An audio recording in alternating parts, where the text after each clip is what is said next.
नमस्कार, मी डॉक्टर संजीवनी आयुर्वेद चॅनलमध्ये आपल्या सगळ्यांचं स्वागत आहे। आज एका अतिशय मनोरंजक विषयावर आपण व्हिडिओ बघणार आहोत।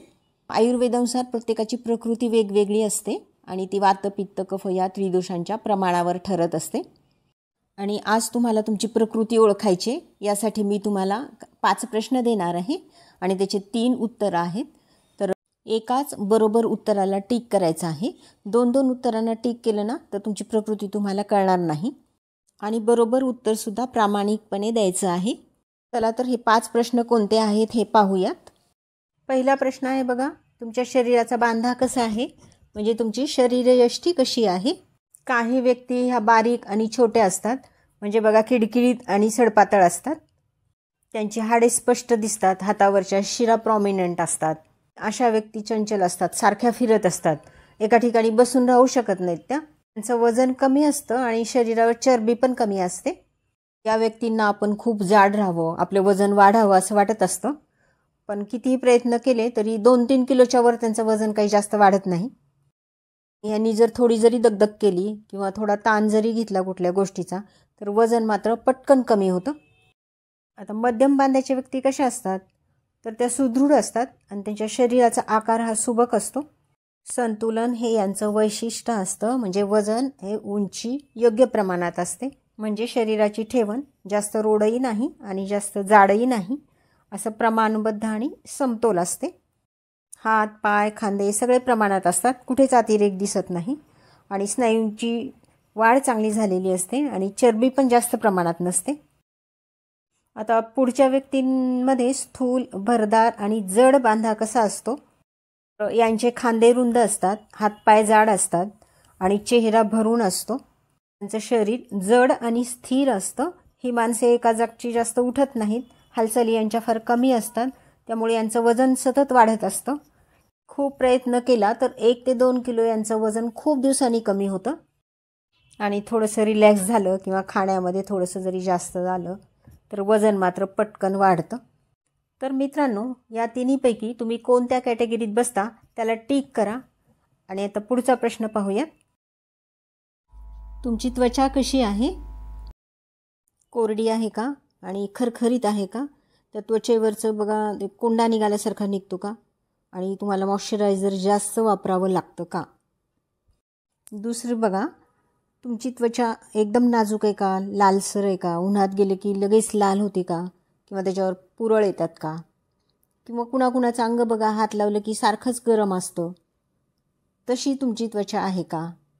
आणि तिसरं आहे, तुमची त्वचा सारखी ओलसर असते का, म्हणजे बघा कुणाकुणाला सारखा घाम येत असतो, त्यामुळे त्वचा गुळगुळीत होते आणि हात लावला की ती सारखीच थंड लागते, अशी तुमची त्वचा आहे का।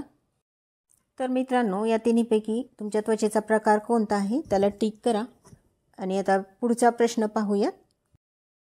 आता तिसरा प्रश्न आहे, तुम्हाला भूक कशी लागते आणि खाल्लेल्या अन्नाचं पचन कसं होतं।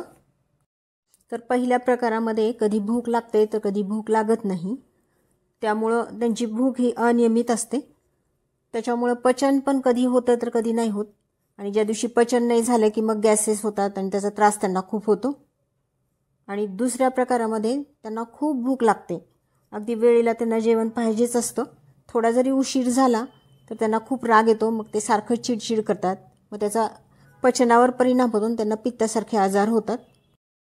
तिसऱ्या प्रकारामध्ये काय असतं बघा, त्यांची भूक मंद असते, खाल्लेलं लवकर पचत नाही आणि जेवण केलं की जडपणा येतो आणि ते सुस्त होतात, त्यांच्या हालचाली कमी होतात, त्यामुळे अशी लोक स्थूल आणि जड शरीराची असतात। पुढचा प्रश्न आहे, म्हणजे प्रश्न क्रमांक 4, तुम्हाला झोप कशी येते। तर पहिल्या प्रकारामध्ये कमी झोप असते अशा लोकांना आणि पटकन जाग येते, थोडंसुद्धा काही वाजलं किंवा कशाचा आवाज आला की झोपेतून जागे होतात आणि रात्री पण त्यांना लवकर झोप लागत नाही। आता दुसऱ्या प्रकारच्या लोकांमध्ये मध्यम झोप लागते, म्हणजे जास्त कमी पण नाही आणि ते जास्त वेळ झोपून पण राहत नाहीत। तिसऱ्या प्रकारच्या लोकांना दुपारी जेवणानंतर 2-3 तास झोप लागते, रात्रीसुद्धा ते गाढ झोपतात आणि जास्त वेळ झोपतात। आता पुढचा आणि शेवटचा प्रश्न आहे, त्यांना कोणतं वातावरण आवडतं। पहिल्या प्रकारच्या लोकांना गरम आणि उष्ण वातावरण आवडतं, मग त्यांना जेवायला सुद्धा गरम गरम आवडतं, आंघोळीला गरम पाणी आवडतं, ऊन यांना प्रिय असतं. एवढंच काय, त्यांना गरम कपडे सुद्धा जास्त आवडतात. दुसऱ्या प्रकारच्या लोकांना थंड हवा आवडते आणि त्यांना 24 तास AC 24 तास फॅन लागतो. थोडं जरी लाईट गेली आणि AC फॅन बंद झाला की ते घामाघूम होतात आणि अस्वस्थ होतात. उन्हात तर ते थोडंही फिरू शकत नाहीत. या लोकांना 12ही महिने फ्रीजमधलं पाणी लागतं आणि 12ही महिने हे आईस्क्रीमसारखे थंड पदार्थ खातात. आता पुढच्या कॅटेगरीच्या लोकांना गरम आणि उष्ण दोन्हीही आवडतं, फक्त त्यांना कोरडं आणि दमट हवामान नको वाटतं. तर मित्रांनो, तुम्ही या 3पैकी कोणत्या कॅटेगरीत येता त्याला टिक करा आणि तुमचे 5ही प्रश्न बघून तुम्ही तुमचा स्कोअर मला कमेंटमध्ये सांगा. की स्कोअर कसा पाहायचा बघा. 1 नंबरचा स्कोअर जर तुमचा 3 असेल किंवा 3पेक्षा जास्त असेल तर तुमची प्रकृती ही वाताधिक्याची आहे. आणि 2 नंबरचा स्कोअर 3 किंवा 3पेक्षा जास्त असेल तर तुम्ही पित्ताधिक्याची प्रकृतीचे आहात. आणि 3 नंबरचा स्कोअर जर 3पेक्षा जास्त किंवा 3 असेल तर तुमची प्रकृती ही कफाधिक्याची आहे. तर मित्रांनो, तुमची प्रकृती कोणती आहे हे मला कमेंट करा आणि पुढच्या व्हिडिओतील आणखीन 5 प्रकृती परीक्षणाचे प्रश्न पाहण्यासाठी प्लीज चॅनलला सबस्क्राईब करा. व्हिडिओला एक लाईक जरूर द्या आणि तुमच्या मित्रांची प्रकृती परीक्षण करण्यासाठी हे प्रश्न त्यांना शेअर करा. भेटूया पुढच्या व्हिडिओमध्ये. थँक्यू.